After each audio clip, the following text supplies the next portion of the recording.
नमस्कार, आकाशवाणी से प्रस्तुत है समाचार संध्या।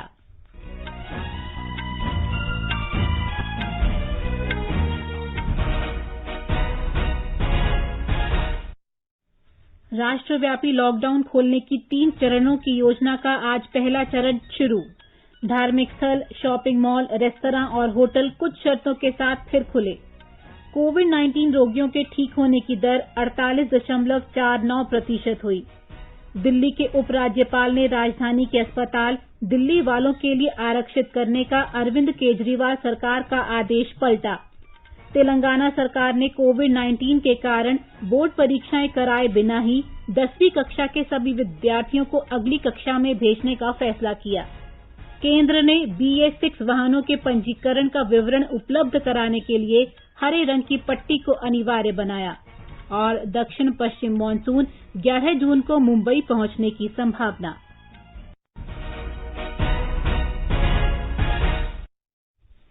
समाचार संध्या में अपनी सहयोगी दिव्या तोमर के साथ मैं प्रियंका अरोड़ा। राष्ट्रव्यापी लॉकडाउन खोलने की 3 चरणों की योजना का पहला चरण आज से शुरू हो गया। इस चरण में देश के कई भागों में धार्मिक स्थल, शॉपिंग मॉल, रेस्तरां, होटल और कार्यालय खुल गए हैं। इन प्रतिष्ठानों में सुरक्षित दूरी बनाए रखने, सैनिटाइजेशन और आगंतुकों की थर्मल स्क्रीनिंग के दिशा निर्देश के कड़ाई से पालन के इंतजाम किए गए हैं। कई राज्यों ने सुरक्षित दूरी बनाए रखने और भीड़भाड़ से बचने के मद्देनजर प्रमुख धार्मिक स्थलों और अन्य प्रतिष्ठानों को आज से नहीं खोलने का फैसला किया है। देश भर के सभी कंटेनमेंट जोन में भी ऐसे प्रतिष्ठान बंद रहेंगे। दिल्ली में स्वास्थ्य मंत्रालय की मानक संचालन प्रक्रिया के अनुसार पर्याप्त इंतजाम के साथ धार्मिक स्थल, रेस्तरां, शॉपिंग मॉल आज से खुल गए। एक रिपोर्ट।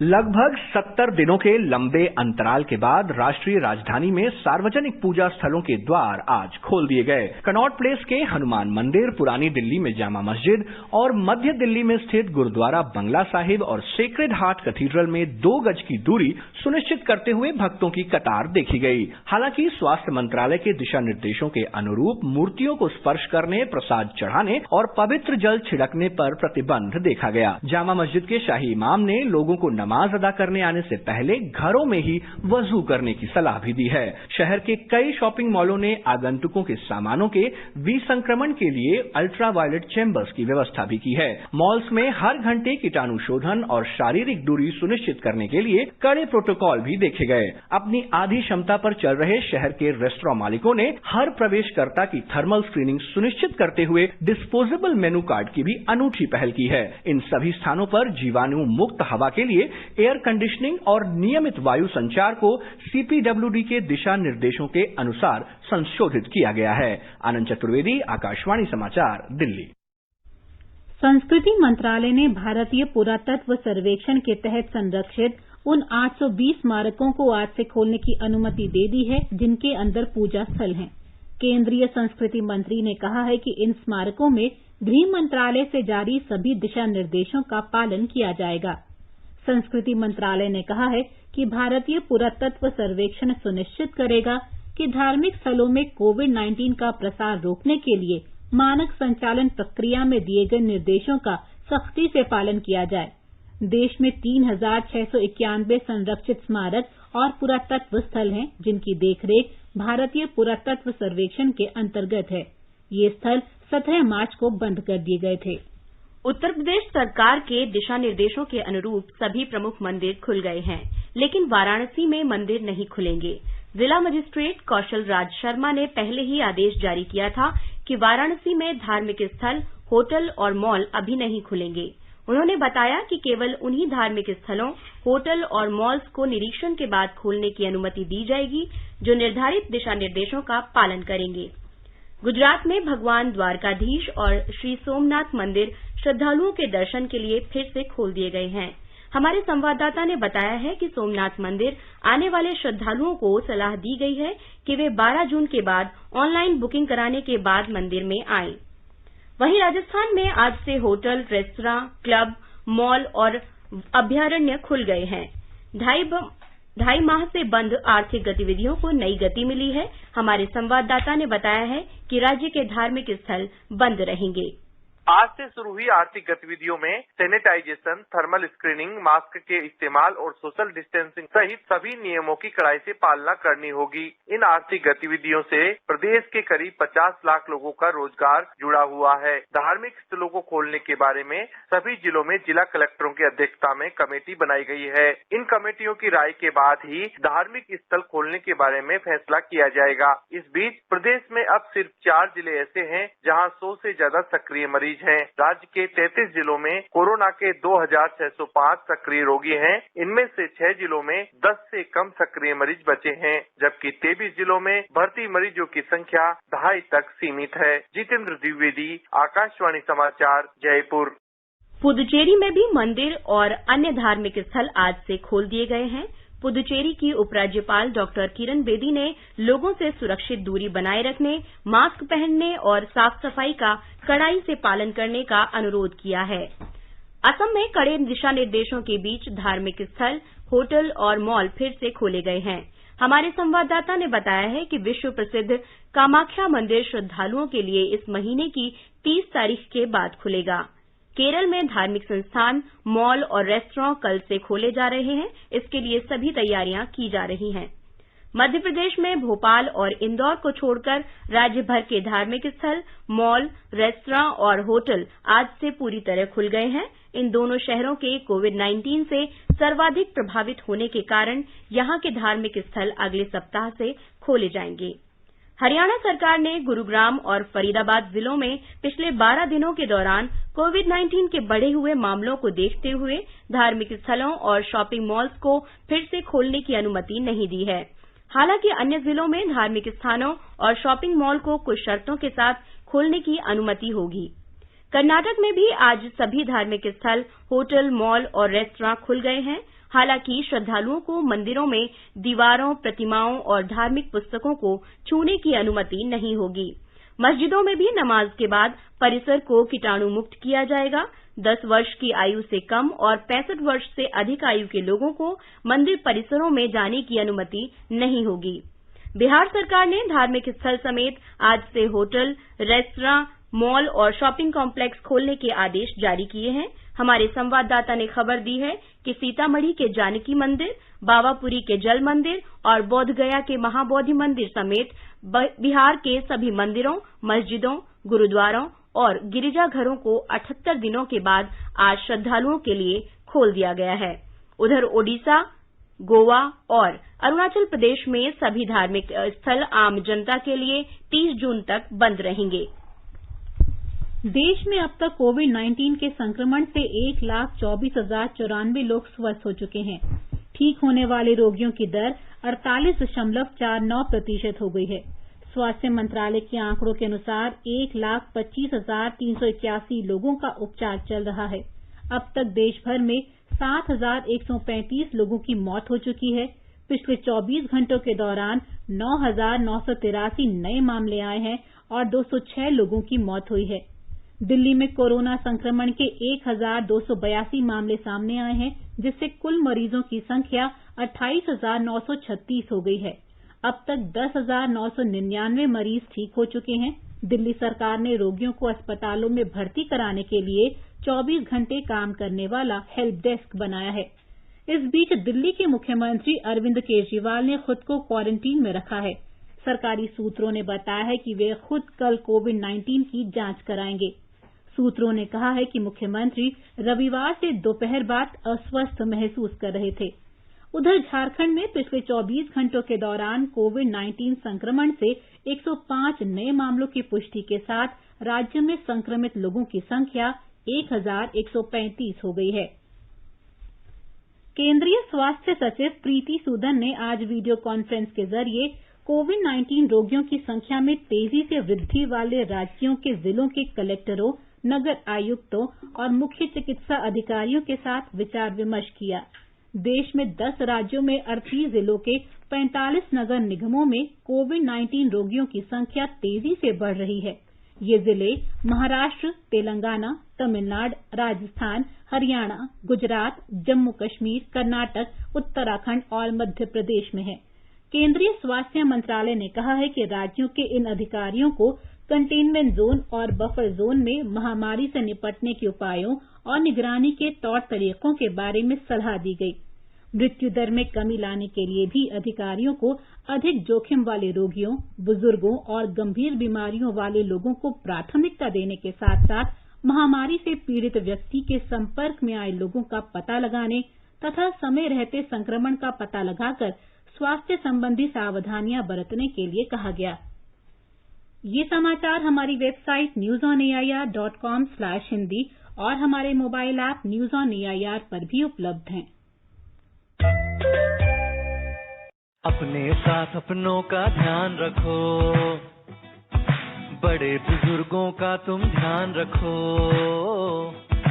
महामारी से लड़ना है बहुत जरूरी, ज्यादा पास न जाना, रखो 2 गज दूरी।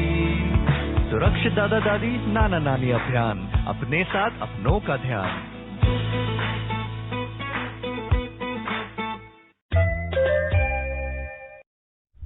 ये आकाशवाणी है। आकाशवाणी का समाचार सेवा प्रभाग विशेषज्ञों की सलाह के तहत कोविड-19 के बारे में चिकित्सा विशेषज्ञों की राय प्रसारित करता है। आकाशवाणी से बातचीत में दिल्ली के अखिल भारतीय आयुर्विज्ञान संस्थान एम्स के हृदय रोग विभाग में डॉक्टर अंबुज राय ने बुजुर्गों और उच्च रक्तचाप तथा कैंसर जैसी अन्य बीमारियों से पीड़ित व्यक्तियों को संक्रमण से बचने के लिए अधिक सावधानी बरतने की सलाह दी है। In the larger population, it has given them time to understand the seriousness of the disease, the precautions they need to take, how to live with it. They have practiced social distancing. The people who already have heart disease, people who have had brain strokes, people who have lung disease, people who have some kind of cancer, they're much more prone to a more severe form of the disease if they get the disease.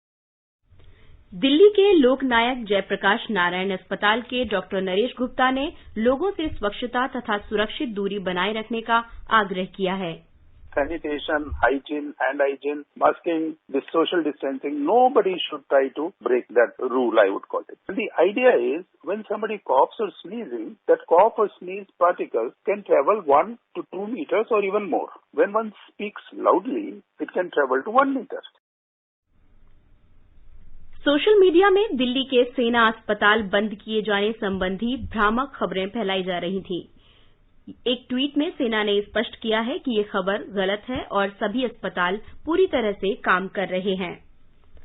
Akashvani का समाचार सेवा प्रभाग आज phone in कार्यक्रम में कोविड-19 पर विशेष परिचर्चा प्रसारित करेगा। इसे रात 9:30 से एफएम गोल्ड और अतिरिक्त मीटरों पर सुना जा सकता है। वरिष्ठ चिकित्सक और परामर्शदाता अवधेश शर्मा परिचर्चा में भाग लेंगे। श्रोता स्टूडियो में सीधे फोन कर विशेषज्ञों से सवाल पूछ सकते हैं। नंबर है 011-2331-4444।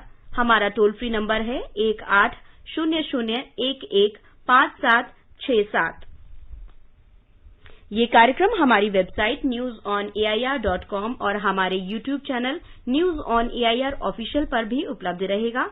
Mobile app news on AIR से भी अपडेट लिए जा सकते हैं। फिल्म अभिनेता संजय मिश्रा ने कोविड-19 से बचने के लिए सुरक्षित दूरी का पालन करने की अपील की है। कोरोना वायरस की ऐसी कोई दवा हम तक नहीं पहुंची, सिर्फ सोशल डिस्टेंस ही कोरोना वायरस से लड़ने का एक तरीका है और यही इसकी दवा भी। इसलिए मैं आपसे निवेदन करता हूं कि आप जहां रहें अपने घरों में रहें, साफ सफाई का ध्यान रखें और कोरोना वायरस के इस परिस्थिति से लड़ने में अपनी सरकार की, देश की शांतिपूर्वक मदद कीजिए। आगे बढ़ने से पहले मुख्य समाचारों पर एक नजर। राष्ट्रव्यापी लॉकडाउन खोलने की 3 चरणों की योजना का पहला चरण आज से शुरू। धार्मिक स्थल, शॉपिंग मॉल, रेस्तरां और होटल कुछ शर्तों के साथ फिर खुले। कोविड-19 रोगियों के ठीक होने की दर 48.49% हुई। दिल्ली के उपराज्यपाल ने राजधानी के अस्पताल दिल्ली वालों के लिए आरक्षित करने का अरविंद केजरीवाल सरकार का आदेश पलटा। तेलंगाना सरकार ने कोविड-19 के कारण बोर्ड परीक्षाएं कराए बिना ही 10वीं कक्षा के सभी विद्यार्थियों को अगली कक्षा में भेजने का फैसला किया। केंद्र ने BS6 वाहनों के पंजीकरण का विवरण उपलब्ध कराने के लिए हरे रंग की पट्टी को अनिवार्य बनाया। दक्षिण पश्चिम मानसून 11 जून तक मुंबई पहुंचने की संभावना। दिल्ली की उपराज्यपाल और दिल्ली आपदा प्रबंधन प्राधिकरण के अध्यक्ष अनिल बैजल ने आज अरविंद केजरीवाल सरकार के उस आदेश को पलट दिया जिसमें कहा गया था कि कोविड-19 बीमारी के इलाज के लिए दिल्ली सरकार के अस्पतालों में केवल स्थानीय निवासियों को ही भर्ती किया जाएगा। श्री बैजल ने अधिकारियों को यह सुनिश्चित करने का निर्देश दिया कि राष्ट्रीय राजधानी का निवासी न होने के आधार पर किसी भी रोगी को इलाज से वंचित न किया जाए। इससे पहले मुख्यमंत्री अरविंद केजरीवाल ने घोषणा की थी कि दिल्ली के सरकारी और निजी अस्पतालों में सिर्फ राजधानी में रहने वालों का ही उपचार किया जाएगा और ये व्यवस्था कोविड-19 मामलों का आना बंद होने तक लागू रहेगी। जम्मू कश्मीर प्रशासन कोविड-19 प्रकोप के मद्देनजर 6 जून तक लाभार्थियों को 100% राशन वितरित कर प्रधानमंत्री गरीब कल्याण अन्न योजना में अग्रणी बन गया है। राज्य सरकार ने लॉकडाउन के दौरान लोगों की परेशानियों को कम करने के लिए उन तक पहुंच बनाई है। जम्मू कश्मीर प्रशासन ने अपने सार्वजनिक वितरण नेटवर्क के माध्यम से अप्रैल के महीने में 100% राशन का वितरण किया है, जबकि मई और जून के महीने में लाभार्थियों के बीच 99% राशन वितरित किया है। एक अन्य केंद्र शासित प्रदेश लक्षद्वीप एकमात्र केंद्र शासित प्रदेश है जिसने लाभार्थियों के बीच अप्रैल, मई और जून के महीने में 100% राशन वितरित किया है। प्रधानमंत्री ग्रामीण कल्याण अन्न योजना के तहत राशन कार्ड धारक को 5 किलोग्राम खाद्यान्न और प्रति परिवार 1 किलो दाल अगले 3 महीने के लिए प्रदान की जा रही है। यह राष्ट्रीय खाद्य सुरक्षा अधिनियम के तहत 5 किलोग्राम प्रति व्यक्ति सब्सिडी वाले खाद्यान्न के मासिक कोटे से अधिक है। गौरतलब है कि लॉकडाउन अवधि के दौरान लोगों की मदद के लिए जम्मू कश्मीर सरकार ने खाद्य नागरिक आपूर्ति और उपभोक्ता वाले महकमे के माध्यम से जम्मू कश्मीर में 1 करोड़ 19 लाख से अधिक लाभार्थियों को लगभग 11,50,000 क्विंटल राशन की आपूर्ति की है। मार्च और अप्रैल के महीने में 1 करोड़ 19 लाख लोगों में से 72 लाख लाभार्थियों को इन 2 महीनों में मुफ्त खाद्यान्न उपलब्ध कराया गया। आकाशवाणी समाचार के लिए श्रीनगर से मैं सुनील कौल। लॉकडाउन के कारण देश के विभिन्न हिस्सों में फंसे जम्मू कश्मीर के लगभग 1,15,508 निवासियों को लखनपुर के रास्ते विशेष रेलगाड़ियों तथा बसों के जरिए वापस लाया गया है। विभिन्न राज्यों और केंद्र शासित प्रदेशों से लगभग 36,846 लोगों को लेकर विशेष रेलगाड़ियां जम्मू और ऊधमपुर रेलवे स्टेशनों पर पहुंची हैं। प्रशासन ने लखनपुर के रास्ते अब तक लगभग 78,662 लोगों को भेजा है। अब तक लगभग 21,150 यात्री 26 रेलगाड़ियों द्वारा जम्मू पहुंचे हैं, जबकि 21 विशेष रेलगाड़ियों में लगभग 15,696 यात्री उधमपुर पहुंचे। केरल में 91 नए मामले सामने आने के साथ कोविड-19 से संक्रमित लोगों की संख्या में लगातार वृद्धि जारी है। आज कोविड संक्रमण से एक और व्यक्ति की मृत्यु हो गई। मालदीव से लौटा 41 वर्षीय मृत व्यक्ति गुर्दे और सांस की बीमारी से ग्रस्त था और उसका इलाज त्रिशूर मेडिकल कॉलेज में चल रहा था। केरल में कोविड संक्रमण से ये 16वीं मौत है। कोविड के नए मामलों में से 73 व्यक्ति विदेश से और 15 अन्य राज्यों से लौटे हैं। 11 मरीज स्वस्थ हो चुके हैं। वर्तमान में 1,174 मरीजों का इलाज चल रहा है। तेलंगाना सरकार ने कोविड-19 महामारी के मद्देनजर 10वीं कक्षा के सभी छात्रों को बोर्ड परीक्षा आयोजित किए बिना पदोन्नत करने का निर्णय लिया है। आज हैदराबाद में मुख्यमंत्री के चंद्रशेखर राव की अध्यक्षता में एक उच्च स्तरीय बैठक में ये निर्णय लिया गया। 5,34,000 से अधिक छात्रों को अब उनके स्कूलों द्वारा पहले से दिए गए आंतरिक मूल्यांकन अंकों के आधार पर प्राप्त ग्रेडों के अनुसार पदोन्नत किया जाएगा। राज्य के उच्च न्यायालय द्वारा सरकार को ये निर्देश दिए जाने के बाद में निर्णय लिया गया कि वह कोविड के बढ़ते मामलों के मद्देनजर ग्रेटर हैदराबाद नगर निगम क्षेत्र को छोड़कर 10वीं कक्षा के लिए परीक्षा आयोजित कर सकती है। तेलंगाना में हायर सेकेंडरी स्कूल स्तर की शिक्षा में 10वीं कक्षा सबसे महत्वपूर्ण बोर्ड परीक्षा है, क्योंकि इसके आधार पर ही छात्रों को इंटरमीडिएट कक्षा के लिए वैकल्पिक विषय दिए जाते हैं। लॉकडाउन शुरू होने से पहले 11 में से 3 पेपरों के लिए परीक्षाएं पहले ही हो चुकी हैं। मद्रास उच्च न्यायालय ने तमिलनाडु सरकार को कोविड-19 महामारी के मद्देनजर 10वीं की परीक्षाओं को अगले महीने तक स्थगित रखने का सुझाव दिया है। इस बीच तमिलनाडु में आज रिकॉर्ड 1,562 नए मामलों के साथ कोविड-19 से संक्रमित लोगों की संख्या बढ़कर 33,229 हो गई है। 52 मरीजों के ठीक होने पर अस्पतालों से छुट्टी दे दी गई है। 17 लोगों की मौत हो गई। इसके साथ मरने वालों की कुल संख्या बढ़कर 286 हो गई है।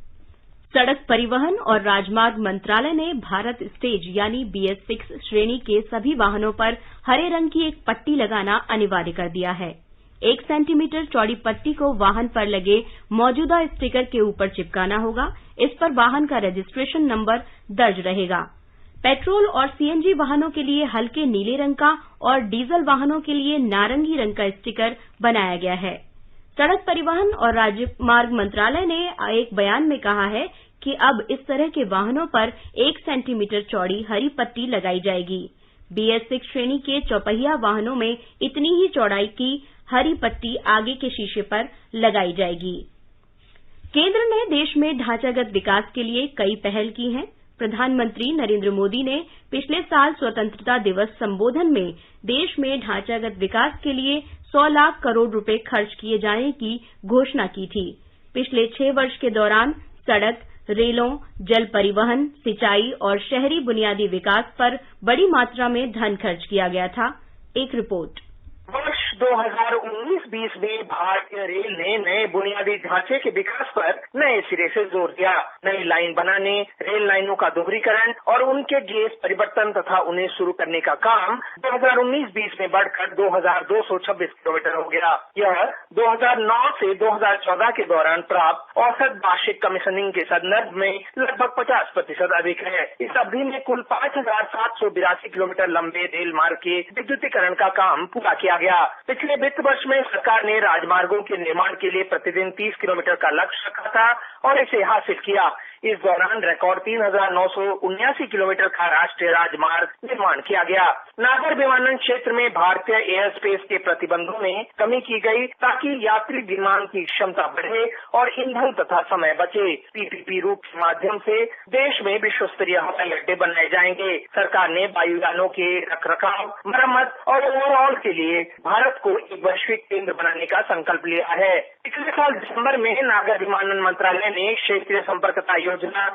RCS उड़े देश का आम नागरिक उड़ान के तहत उड़ान के चौथे दौर की शुरुआत की। इस दौरान में प्राथमिकता उत्तर पूर्वी क्षेत्र, पहाड़ी राज्यों, जम्मू कश्मीर, लद्दाख और द्वीप क्षेत्रों को दी गई है। कोविड लॉकडाउन के दौरान लाइफलाइन उड़ान के माध्यम से देश भर में मेडिकल सप्लाई की आपूर्ति की गई है। अनुपम मिश्र, आकाशवाणी समाचार, दिल्ली। केंद्रीय गृह मंत्री और भारतीय जनता पार्टी के वरिष्ठ नेता अमित शाह ने कहा है कि भाजपा महज राजनीतिक ताकत और सीटें हासिल करने के लिए सत्ता में नहीं आई है। राष्ट्रीय राजधानी दिल्ली से जनसंवाद वर्चुअल रैली के जरिए ओडिशा के लोगों को संबोधित करते हुए उन्होंने कहा कि भाजपा की प्राथमिकता जनता की सेवा करना है। उन्होंने कहा कि 2 गज दूरी भाजपा और जनता के बीच कोई दूरी नहीं बन सकती। श्री शाह ने इस बात पर जोर दिया कि कोविड-19 महामारी से निपटने में सभी राज्यों ने अच्छा काम किया है। उन्होंने कहा कि केंद्र सरकार राज्यों के सहयोग से युद्ध लड़ रही है। जब ये कोरोना महामारी शुरू हुई, लाखों करोड़ों प्रवासी मजदूर अपने गांव पे जाने के लिए लालायित थे। भाजपा की हो, विपक्ष की हो, किसकी भी सरकार हो, सब सरकारों ने अच्छा काम किया, कैंप लगाए और उनको रहने के लिए व्यवस्था की। भारतीय जनता पार्टी के करोड़ों कार्यकर्ता ने 11 करोड़ से ज्यादा लोगों को भोजन कराया। भारतीय जनता पार्टी के कार्यकर्ताओं ने एक कोरोना महामारी के खिलाफ लड़ने के लिए मोदी जी के ऐलान को उठाया और लोगों के बीच में जाकर करा। मैं पार्टी अध्यक्ष, उनकी टीम और समस्त करोड़ों कार्यकर्ताओं को हृदय से बधाई देना चाहता हूं। गृहमंत्री ने आम चुनाव में भाजपा पर भरोसा करने के लिए ओडिशा के लोगों का आभार व्यक्त किया। उन्होंने कहा कि प्रधानमंत्री नरेंद्र मोदी के नेतृत्व में केंद्र सरकार राज्य के विकास के लिए कृत संकल्प है। ये समाचार हमारी वेबसाइट newsonair.com/hindi और हमारे mobile app news on AIR पर भी उपलब्ध है। अरे बबलू, लॉकडाउन खुलते ही टहलने निकल पड़े। महामारी अभी फैली हुई है। सरपंच जी, टहलने नहीं, कहाँ पे वापस जा रहे हैं? तुझे डर नहीं लगता वायरस पकड़ लेगा? पहले थोड़ा बहुत डर लगता था, फिर पता चला कि अगर मैंने पूरी सावधानी बरती तो ये बीमारी होने की संभावना कम है। सबसे महत्वपूर्ण है ये मास्क। काम पर मास्क हमेशा पहनूंगा, समय समय पर हाथ धोता रहूंगा और दूसरों से हर वक्त कम से कम 2 गज की दूरी बनाए रखूंगा। खुद को, दूसरों को और अपने परिवार वालों को भी सुरक्षित रखूंगा। अरे भाई, मेरी जिम्मेदारी बनती है तुझे चेतावनी देना, तो दे दिया। जब देश के मेडिकल और स्वच्छता कर्मचारी रोज कोरोना वायरस से लड़ने का काम कर रहे हैं तो हमारी भी तो जिम्मेदारी बनती है अपना काम करने की। बबलू, तुझे कुछ हो गया तो? हजारों लोग इस बीमारी को हराकर ठीक हो चुके हैं और अगर किसी कारण मुझे ये बीमारी हो भी जाए तो सरकार ने अस्पताल में हमारे इलाज के लिए पर्याप्त व्यवस्था कर रखी है। ये घबराने का वक्त नहीं, एक दूसरे का हौसला बढ़ाने का वक्त है। अरे ऐसे क्या देख रहा है? तू काम पे जाएगा, मैं नहीं जाऊंगा, नाक नहीं कट जाएगी मेरी। चलो मास्क। हाँ, मास्क। अरे नाक तो ढक लो। हाँ। कोरोना वायरस से हमें लड़ाई जारी रखनी पड़ेगी और उससे डर कर नहीं, पूरी सावधानी के साथ डट कर चलिए। रुकी जिंदगी को आगे बढ़ाएं, देश को आत्मनिर्भर बनाएं। जय हिंद। ये आकाशवाणी है और अब एक नजर कल के मौसम पर। राष्ट्रीय राजधानी दिल्ली में अधिकतम तापमान 40 डिग्री और न्यूनतम 26 डिग्री सेल्सियस रहेगा। दिन के समय तेज हवाएं चल सकती हैं। मुंबई में आमतौर पर बादल छाए रहेंगे और हल्की बारिश होने की भी संभावना है। अधिकतम और न्यूनतम तापमान 32 से 22 डिग्री सेल्सियस के बीच रहेगा। दक्षिण की ओर चले तो चेन्नई में आमतौर पर बादल छाए रहेंगे। कोलकाता में आंशिक रूप से बादल छाए रहेंगे। हल्की वर्षा या गरज के साथ बौछारें पड़ने की संभावना है। देश के उत्तरी भाग में केंद्र शासित प्रदेश जम्मू कश्मीर के जम्मू में अधिकतम तापमान 37 डिग्री और न्यूनतम 25 डिग्री सेल्सियस रहने की संभावना है। श्रीनगर में आसमान आमतौर पर साफ रहेगा। दोपहर बाद या शाम तक आंशिक रूप से बादल छा सकते हैं। गिलगित में आंशिक रूप से बादल छाए रहेंगे और वर्षा होने या धूल भरी आंधी आने की संभावना है। तापमान 15 से 36 डिग्री सेल्सियस के बीच रहने का अनुमान है। उधर मुजफ्फराबाद में आसमान साफ रहेगा। दोपहर बाद या शाम को आंशिक रूप से बादल छा सकते हैं। न्यूनतम तापमान 20 डिग्री और अधिकतम 35 डिग्री सेल्सियस रहने की संभावना है। समाचार कक्ष से दीपिका शर्मा। गुजरात के कई भागों में आज तेज हवाओं के साथ मानसून पूर्व वर्षा हुई। सौराष्ट्र क्षेत्र के भावनगर जिले में तीसरे पहर तक अधिकतम 83 मिलीमीटर वर्षा दर्ज की गई। राजकोट गोंदल राष्ट्रीय राजमार्ग पर अंडरपास की दीवार ढह जाने से 2 लोगों की मौत हो गई। मुख्यमंत्री विजय रूपाणी ने इसे गंभीरता से लेते हुए घटना की मजिस्ट्रेट से जांच के आदेश दिए हैं। एक रिपोर्ट। भावनगर, अमरेली, राजकोट, अहमदाबाद, गांधीनगर, सूरत, खेड़ा सहित राज्य के कई हिस्सों में आज तेज हवा के साथ भारी बारिश हुई। सौराष्ट्र की कई नदियों में जलस्तर बढ़ गया है। अहमदाबाद में कई निचले इलाकों में जल भराव भी देखा गया। एक तरफ लोगों को गर्मी से राहत मिल रही है, लेकिन दूसरी ओर सौराष्ट्र में किसान खेतों में जल भराव के कारण मूंगफली जैसे गर्मी की फसलों के नुकसान से चिंतित है। बारिश के कारण शहरी तथा राज्य परिवहन सेवा भी प्रभावित हुई है। आकाशवाणी से बात करते हुए अहमदाबाद मौसम विभाग की वैज्ञानिक मनोरमा मोहंती ने कहा कि गुजरात क्षेत्र में बने अपर एयर सर्कुलेशन के कारण सौराष्ट्र और गुजरात के अन्य हिस्सों में कई जगह पर आज और कल भारी से अति भारी वर्षा होने की संभावना है। अपर्णा खून, आकाशवाणी समाचार, अहमदाबाद।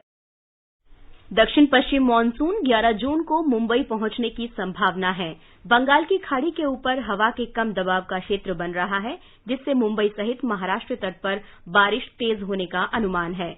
मौसम विभाग ने बताया है कि ऐसा देखा गया है कि जब बंगाल की खाड़ी में कम दबाव का क्षेत्र बनता है तो वर्षा में सक्रिय बढ़ोतरी होती है। मौसम विभाग के महानिदेशक मृत्युंजय महापात्र ने कहा है कि ये सकारात्मक घटना है। इससे मानसून को आगे बढ़ने में मदद मिलेगी। अनुमान है कि मानसून मुंबई में सामान्य रूप से 11 जून तक पहुंच जाएगा। इस बीच मानसून देश के कुछ और भागों में आगे बढ़ रहा है। ये दक्षिण भीतरी कर्नाटक, रायलसीमा के कुछ हिस्सों, तमिलनाडु के ज्यादातर भागों, समूची दक्षिण पश्चिम बंगाल की खाड़ी और कुछ हिस्सों में सक्रिय हो गया है।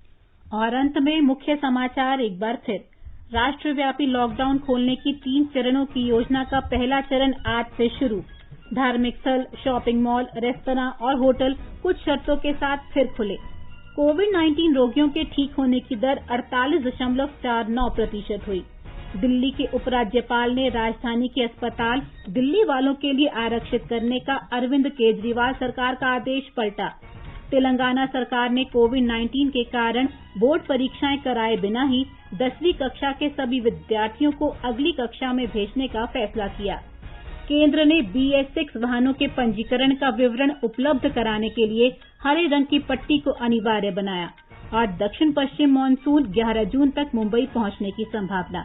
इसके साथ ही समाचार संध्या का ये अंक समाप्त हुआ।